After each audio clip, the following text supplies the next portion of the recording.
All right, in just a minute, we're going to start up a Q&A with the developers of Star Wars: The Old Republic. So if you're here for that, please work your way in. We got plenty of space in between here.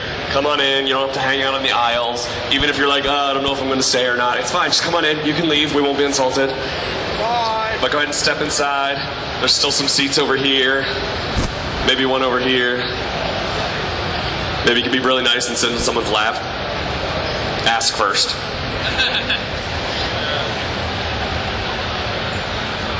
So before we get going, I'm going to preempt a couple of questions, which I'm sure you have.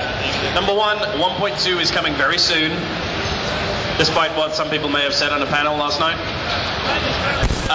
Very soon is the only date we're going to give you, but it's going to come really, really soon now, and we will give you some amount of notification about it coming before it arrives, because we have to tell you when the maintenance happens. Number two, we had a few questions yesterday, just to preempt this one. Server transfer and the ability to do character transfer from one server to another is something that's being worked on by the development team right now. It's a very high priority item for these guys, and they're working hard on it. We are doing character transfer for Asia Pacific players to allow them to transfer from US servers to Asia Pacific servers. That's going to happen right after 1.2 ships, and then after that happens, we'll be looking to character transfer for the general population. So don't ask those questions. Or ask them and we'll laugh at you. Steven, you want to introduce people? Sure. Up on stage, to my right, Emmanuel Lashinchi. No, that was bad. Luzanki. I apologize. Who is French, therefore he's infinitely more sophisticated than all of us. What is your official title now, Emmanuel? Technical design director. There you go. He sits in the same office as James, so he knows everything that comes in and out of that man's head. To my that left, room is filled with so much knowledge. To my left, Damien Schubert. Damien is our lead system designer. He is the man for all your questions about legacy and crew skills, all that kind of good stuff. And to my far left, Cameron Winston. He nerfed your class. And he's not sorry. Cameron works on the combat team as one of our combat designers, so is responsible for balance and combat stuff and all that good stuff. And we might be graced by James Olin, I don't know. He tends to vanish when we turn around. So, just the moment we need him most. If he turns up, then we'll drag him up here too. All right, let's get going. So I'm going to wander the crowd. If anyone has a question, just catch my eye. Oh, look. I don't even have to walk anywhere. So, are there plans? What guild are you in? Sorry, I saw your shirt. What guild are you in? Actually, not in that guild anymore. But Ooh. At least take. Whatever, I gave all of you a postcard last year. Sorry. Go on. So anyways, in the future, are there any plans to take like our origin worlds and give them like level 50 zones to come back to, rather than just expanding on new planets and stuff, give us stuff in old planets? Yes. No, in general, we really like when players can see someone of much higher level as kind of an inspiration. We have a bit of that going out through some of your class stories, send you back, so you can, be the guy on the big speeder bike and look good. I'll be surprised if we have not a lot more of this going on. I mean, we are always looking for little ways to put new stuff, maybe some secret stuff and so on. So yes, probably. We one giant guild here, don't we? Alright, now that at this point Ilum has all but been called dead, what is the immediate plan for Ilum and the world PvP as a whole? We're going to hold a funeral service for Ilum. I think Emmanuel can handle this. Thanks. Damien, do you want to handle this? So, Ilum as it stands right now is obviously, you can tell it's being phased out. It's not a gameplay style that we don't want to do. It's just we want to make sure we can do it right. So what we're focusing on is solving some of the problems that plagued Ilum the first go. And when we felt that we've solved these problems sufficiently to deliver an excellent experience, we're going to be releasing that to you. But that's not going to be coming very soon. It's going to be coming the opposite of very soon. So the short form is, it turns out that MMO players are obsessed with fairness, And so what we're going to really try to do is whatever open worlds things, we're going to be sure that they aren't totally screwed up by faction imbalances on particular servers, for example. It's a tricky design problem, but it's one that I know Gabe really is passionate about. I also want to clarify, because a bunch of people asked me this yesterday, is the planet Ilum itself going to be removed from the game? No. Thank you. Just disincentivized for the PvP side. For now. For now. Obviously, part of Star Wars' experience is being immersed in your character and the animations, and force lifting, force choking, force pushing of the Jedi Sith is very cool, but none of those actually affect bosses at in-game when you're raiding. You don't see the animation, you can't force push, you can't force lift. Are you going to be doing anything at in-game in the raiding experience to allow you to feel like a Jedi? We try to work in those abilities to the fights whenever possible, but I mean, the problem is it's not just you force pushing the boss, it's you and then your buddy and then your buddy and then your buddy and then your buddy and then your buddy and then your buddy and then your buddy and then your buddy, and now it's on cooldown again. And the boss didn't actually get to do anything, so you can understand there's some scalability issues with control on raid bosses and obviously the operation bosses. So where we can, we love to get those control and those Jedi and Sith Philly powers in there. Certainly, I mean, I want you to be able to use as many abilities as possible in this kind of content. But the truth of the matter is that not every fight is going to be able to, you're going to be able to do that because, like I said, there's just a scaling problem where it gets out of control really quickly. I was wondering with regards to space combat, it's really a single-player experience right now. There isn't even chat available in it. I was wondering what the plans are in the future for, maybe co-op. It's on rails right now, obviously. A co-op on rails, maybe eventually expanding to, instance PvP-style events where it's like TIE Fighters versus X-Wings. And I really noticed that, when you're in the Galaxy map, there are sections that say Republic space, Imperial space, neutral space, that have nothing to do with any current gameplay mechanics, seem to hint to something in the future. I can take it you guys are planning on doing big space expansions coming up. We have big plans. That's all you're getting. I think James has said we have a secret project for space. We have big plans. Hey fellas, I have a question about companions. Are you going to be adding more companions, secret companions, something a little different from the norm, or?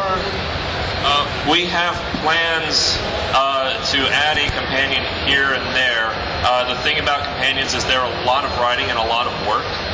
Because the thing that makes companions interesting in large part is not only your quest with them, but also how they react to the entire universe as they take you with them, and how they react to your story as you go through them. So, we don't want to just throw in easy, cheesy companions that don't have any dialogue, because then you might take that one out and leave the companion that's got lots of cool insights about the universe that you're exploring on your ship. That's lame too. So, we want to add more companions, but it's not trivial, and so I don't want to get your hopes too high up, but it is something that we talk about. This being said, you do have already a companion that is not one, it doesn't have a story, which is your ship droid. And we are making efforts to actually make it more useful. So for example, you can get affection with him, meaning he's going to get better at crafting, because right now he's just the worst choice for crafting. So, among other things. So, we are still working on companions, and there will still be a few more surprises. Hey guys, so I have a question about the combat logs. I know BioWare is not too thrilled about the hardcore players, and they want casual players. The combat logs usually scare away the hardcore players, or the casual players. But I was wondering how we're going to be able to utilize these combat logs we're going to be issuing in 1.2 to increase our DPS and.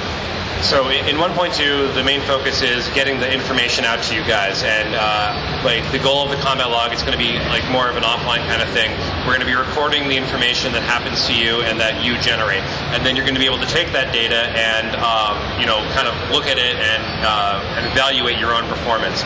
We don't currently have any implementation that allows you to share that information in game. Like we don't have DPS meters or anything like that. but the community has already come out with a bunch of really great tools for parsing this information, and as soon as, I'm sure once it goes live, you're just going to see better and better and better parsers and data out there. And our goal with this implementation of the combat log is to really empower you guys to kind of answer some of those questions you've been asking yourselves for a long time. You know, how much damage am I doing? Is it really better to do this ability or that ability? Is this spec actually outperforming that spec? And that's kind of what we want to give you. And most importantly, what killed me? Yeah, what killed me will actually show up in your log now, like in the game. So you can do the, oh, I died from this or died from that. But yeah, it's really more of a tool for self-improvement and data mining and gathering for you guys, so you can start to understand the game you're playing better. And I can also say that I work specifically with all the fan sites for the Old Republic and a bunch of the external websites, and I've seen a number of projects already for combat log parsers, for things that give you more information about everything. Just by uploading your combat log, it'll print out all these cool graphs and stuff. I don't know if any of them want me revealing their secrets yet, so I won't tell you who they are yet, but I've seen a lot of them, and I'm sure they will pop up as soon as 1.2 hits. With regards to the legacy system, you've implemented things that are going to give you things in your ship. Is there any indication or things down the road that you're going to be able to customize your ship, the look of it? We have big plans. We have big plans is code for, it's on the wall of crazy. But, you know, as you guys know, we have a river of features right now, and right now, my job as lead system designer is just to run herd on these systems of features and be sure that we're doing them in the order that is most important for the game. And what we do is we take feedback from the fans, from the boards, from things like the Guild Summit, from conversations that we're having here today, and constantly rearranging that list. And then, you know, it's on the list somewhere. So. Hey guys, if you're just joining us, can you guys please move into the booth a little bit? We really don't want to block the aisle. The enforcers get angry, and when the enforcers get angry, I get sad. They're nice people. Thank you. Hey, back to the combat log thing for just a second. Do you guys have any plans in the future to allow that to be parsed in the game by either UI mods later or implementations in there? Because you say like, well, it's nice to know what killed me, and it's nice to know like that attempt so that next time it doesn't. Not for 1.2. Whether that'll happen in the future, I mean, I can't answer that question, but not for 1.2. I'm kind of interested in the game, but I haven't been able to pick it up yet. Do you know if you have any plans to do some kind of promotion, like a reduced price or a month free or something like that? So right now we have this weekend, right now at this moment, we have a free weekend going on, and we'll probably have more of those free weekends in the future. Also, who here is playing the game? Ask any one of these guys to give you a buddy key, and that will give you 7 days for free, basically, where you can play the game. You can only go up to, I want to say it's level 15, and go up to the second planet inside the story, but it should give you enough of an idea of whether or not this is the game for you, which it is, but there you go. I actually had some questions about what kind of plans you have for the legacy system, and what kind of benefits you're going to have for people who already have it. You totally should have been here at 1 o'clock. So we'll go into that in more detail tomorrow at 1 o'clock, right? So if you want the long explanation, then you should come back then. The short form is that Legacy is coming in 1.2. It's one of the biggest, most ambitious features ever, and it's really designed to encourage you to replay the game and to also create a sense of unity between your characters. So you'll be able to shape the family tree that describes the relationship between all your characters, and as you do various things on each of these characters, you will unlock abilities, emotes, and other benefits that all of your characters can use. So for example, if you get to level 50 and finish your smuggler's story, then all of your characters will get the ability to use the dirty kick ability, which is pretty much to kick them in the giblets, right? If you get your warrior up, you'll be able to force choke those people, and yes, sometimes we're also going to relax the restrictions a little bit, so you'll be able to force choke, for example, some of the bosses that you can't choke with normal force choke right now in the game.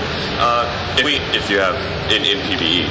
In like PvE, we have limits on these abilities in order to prevent you from, we don't want you to feel like you have to max out everything, and so we limit these abilities. They can't be used in war zones and they can't be used in operations, but they can be used pretty much everywhere else. You effectively need a companion with you to use these abilities. On top of that, we have various unlocks that you can purchase based on the legacy level at the bottom of your screen that will allow you to do things like reduce the cooldown of your fleet travel, reduce the cooldown of your quick teleport, get some really cool boosters in your boots to allow you to have a super sprint for a few seconds. And it's just going to get more. We're going to put lots of expansion in this. We're going to put more and more things in this as the game ages. One of the coolest things, and personally my favorite thing, is that as of 1.2, through the legacy system, any class race combination is effectively possible. So if you guys know the Sith, right? The red scaly evil guys. If you want to play that one Sith guy who is on the side of light, that will be possible if you play Sith Inquisitor all the way to max, for example. You'll be able to start a Sith Jedi Counselor or a Sith Jedi Knight. And that's really cool and feels really unique. So I'm really excited about it, and I think the machines on the end over here have the legacy system unlocked on those characters, so you can play around on it if you get the chance. And I encourage you guys to do so, or to come back tomorrow at 1 o'clock to take a look. Is there any future of adding like the last name as a friends list to get everyone on one name rather than adding each character individually? We have talked about ideas in that general direction.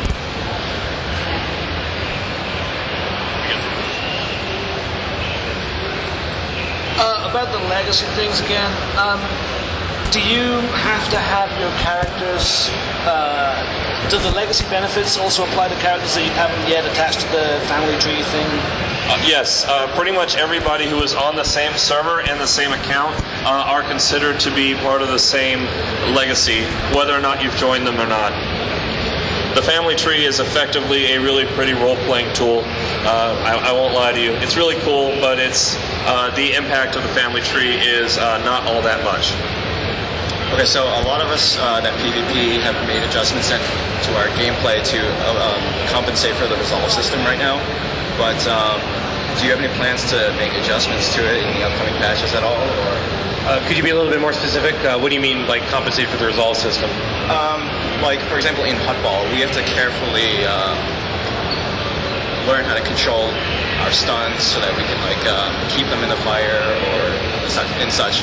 But it's also gotten to a point where even though having a completely full resolve bar, we still get rooted or things like that. So I guess please tell me if I'm not answering your question, because I want to be clear. But we have two completely off the resolve system effects, and that's immobilize effects and snare effects. And this is actually by design. So the resolve system is designed as a visualized diminishing return system, right? So the idea is that you can actually see when people are able to be controlled, and that really is the design goal of it. But the resolve system is to minimize the amount of time you spend actually stunned and put to sleep and knocked back and knocked around. So it only provides immunity to knockback, sleep, stun, and control effects like that.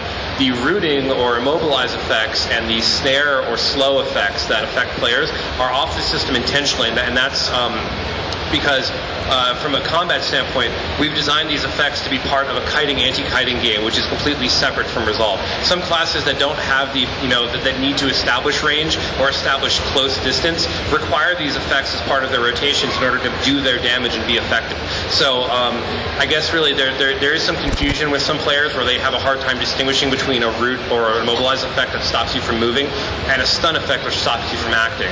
And to be clear, immobilize effects and snare effects and slow effects are not part of the resolve system, and resolve is not effective. They are not stopped by resolve, nor do they build resolve, and this is by design. We are working on ways to improve the visualization of the resolve system and make it more understandable to players going forward, but this is a core part of what makes the resolve system work.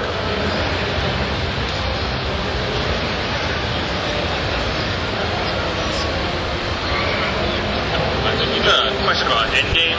Currently in Karaga's Palace and EV, both Bone Thrasher and Soa are ridiculously hard fights, and not necessarily because of the challenge of the mechanics. For example, hard mode Bone Thrasher, you really can't dodge his attacks, and he will randomly crit and kill one person, and then you pretty much lose the fight. And for Soa, the whole lightning ball thing. Is this stuff working as intended? And if it's not, why isn't it getting fixed? Because it's really frustrating. I thought it would be funny. Sorry. The bottom line is that not everything. We don't like bugs any more than you do. We're working very hard to get these fights as polished and bug-free as possible. And believe me when I say that it's something that is extremely I'm very passionate about is getting bugs out of these encounters. And like anyone I work with will tell you, getting these fights to be fun, understandable, well telegraphed, and bug-free. Really bug-free is an absolute goal of mine, and it's something that you guys deserve, and we're working very hard to give to you. One of the things I want to take away is that the operation is coming in 1-2. We want to be hard, but we want that operation to be hard for the right reasons. Like you're not doing the DPS enough, you're not doing the tactics enough. The operations that already exist. It should be the entry-level operations, and they should not be prone to that level of whim on the part of the system. And we're working to correct that. But I also want people to take away that the 1-2 operation is meant to be a worthy challenge for top-end guilds. And look for a new open-world heroic encounter on boss that will hopefully challenge you as well. What's going on about trying to bring some of the lesser used trade skills like arms tech and stuff up to parity with some of the more popular ones? Why did you hand the mic to me? So the best way to answer that is to say that first off, the actual metrics of them are not as bad off as the boards would have you believe. And then the second thing is that we want them to be equally valuable and equally useful, but at the same time, it's not really our goal to say, hey, there are as many synth weavers in the world as there are, name another one, arms techs. What we really want is for the people who have their markets to be able to have interesting and competitive markets for those crafters who are playing that game. But we also want people to be able to build and pursue what they want to build. We're going to continue to work, and the 1.2 has a ton of crafting changes in order to try to bring all of them in line with each other, and that's going to be something that we pretty much do with every patch, is to try to be sure that these guys remain within band of where they are in terms of usefulness. I also want to call out that on the website, there's actually a developer blog we posted a couple weeks ago that goes into a lot of detail about every single crew skill and what changes are being made to 1.2, because there's been a lot of changes made to make sure that every single crew skill has a use at endgame. Yeah, and if you look at the patch notes for crew skills in 1.2 are ridiculous. I mean, that team went to a lot of work to try to bring all the crew skills up to speed. I played WoW Endgame for a while, and one of the problems they had as they went through the tiers is that either people got left behind as things started stacking up, or then people were able to skip things too easily. So as SWTOR starts adding on operation tiers, how do you plan on dealing with either the gap or the possibility of people skipping content? The itemization as a plan for that will become more and more clear as we start to get to the tier, especially past this patch 1.2. I mean, it's important to us that the people trying to assemble raid operations teams have a deep recruiting pool that they can pull from, that they don't feel like they have to go back and do content that they feel like they've already retired, that they don't want to do anymore in order to gear up new players. And so we definitely want to have systems in place that allow that. We actually are talking a lot about how crafting might be able to handle that problem of getting you caught up. So there will be more details on this, not this patch, but once we get closer to the next operation that we release. I just want to remind everyone one more time, if you're coming and watching, can you please step into the booth? We still got plenty of space up here. I know it seems like there isn't any, but there's tons of space. Come on in, join the fun. We got to keep the aisle clear for everybody to walk through. Thank you. So since at level 50 on a particular species, you unlock that race for other classes in the other faction. What happens if you're a human? Because humans are already available for every class of faction. You get a presence buff. Okay. Presence buff makes all your companions better, so that's. And I think Cyborg is also available on everything, but that gives you additional customization options. The cyborg is cool because right now this isn't obvious, but there are a whole bunch of cyborg options that are class specific. So like the ancient cyborg options are all designed, the thin, wiry, Mission Impossible looking stuff, where the warrior cyborg options are the evil mechy looking stuff. And once you actually get the cyborg to max, you'll be able to play any of those options with any class as well. So that's kind of a hidden bonus, but that's also really cool.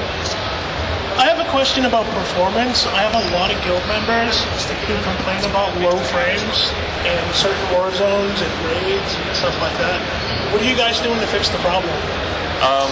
We have a strike team whose entire job is devoted to making performance better, especially on low-end machines, adding more options in particular that allow you to turn various things down. So they've already done some significant work. I think that it made it into 1.15, and I would encourage your guildies to log into 1.2 and see if some of those options help them out. Well, it seems to be like the higher end PCs who are having the problem, not so much the lower ends. Well, remember, that's going to be dependent on your settings, but I was actually talking to a couple of gentlemen in the crowd out here today that they said that, they were playing on PTS and they said, hey, where's that server located? Because it plays really well. And remember, the PTS right now has a lot of client optimizations, server optimizations, and gameplay optimizations that are going to make your gameplay experience a lot smoother. And so I definitely recommend you check it out and see if you have those same kind of problems, and obviously know that we're constantly working to improve them. All right. It's just in general, we want the game to run on lower and lower and lower end machines, because we know that for a lot of people, you want to get your wife or your husband or your boyfriend or your kid playing as well, and they're often playing on second machines, they're often playing on hand-me-down machines. Actually getting the game to run overall on lower spec machines is a huge priority for us. So we are also adding option for the good machines though. So you will be able to see much better texture on your characters come 1.2, I believe. All right, now I realize the answer to my question may be learn to play. But where do hard mode flashpoints fit into progression for players as they hit 50? Are you expecting players to have full Ricotta gear to take on this content? Or is Chinese only fine? I've been having a very hard time with any group we've ever brought into Escalus getting past Isaac's the first boss. So clearly I think we're doing something wrong. So the current implementation of flashpoints hard mode, we expect you to be in normal greens and blues kind of stuff. But obviously if you're struggling, you can try to improve your gear a little bit through either crafting or the story mode flashpoints, which will get you, if you're in a full blue set or world drop purples, world drop blues, and then you start doing them, you're going to have an easier time. But no, we don't expect you to be in doing Ricotta gear or anything like that to do these. It's just the hard modes are definitely meant to be harder, and as a result, they drop some more significant rewards. And going forward, that curve is obviously going to change with every expansion. But I'm just talking about right now, in the game we have. Is there any chance that it'll come to Max? Max? Mac OS 10. Apples? What about Apples? Mac computers. Mac support. OS 10 clients. Not at this time.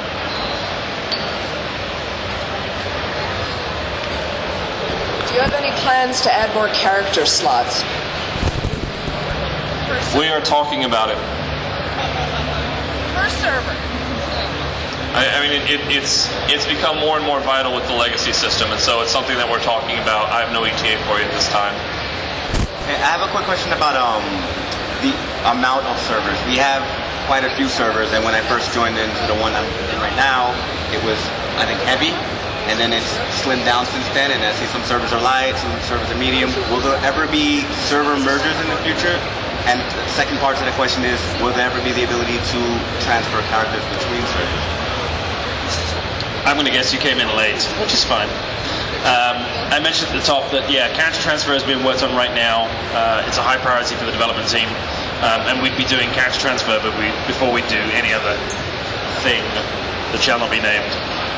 But yeah, character transfers would be the first priority for us to get that working, to allow people to move to other servers to join their friends or to go onto a server that they think has a better population. I think we have time for one more question. Yeah? All right. Will there be any other races to unlock via Legacy, such as Voss or things like that? Not this time. Well, there's always the chance. Well, we plan to add to the legacy system heavily as we go in the future. We think it's a great place to reward people for, their devotion to the game and their hard play. So I'll never say never. But that being said, in particular, adding a class, a species is not a trivial amount of work, right? I know you see a lot of Voss in there, but we only have to represent a handful of Voss NPCs right now. Actually representing the full gamut of character creation options that you would want to see to do something like the Voss is not insignificant. So, I won't say never, but I will say it's not something we can just throw in. I want to give a big hand to all the developers here today. Thank you guys so much for the Q&A.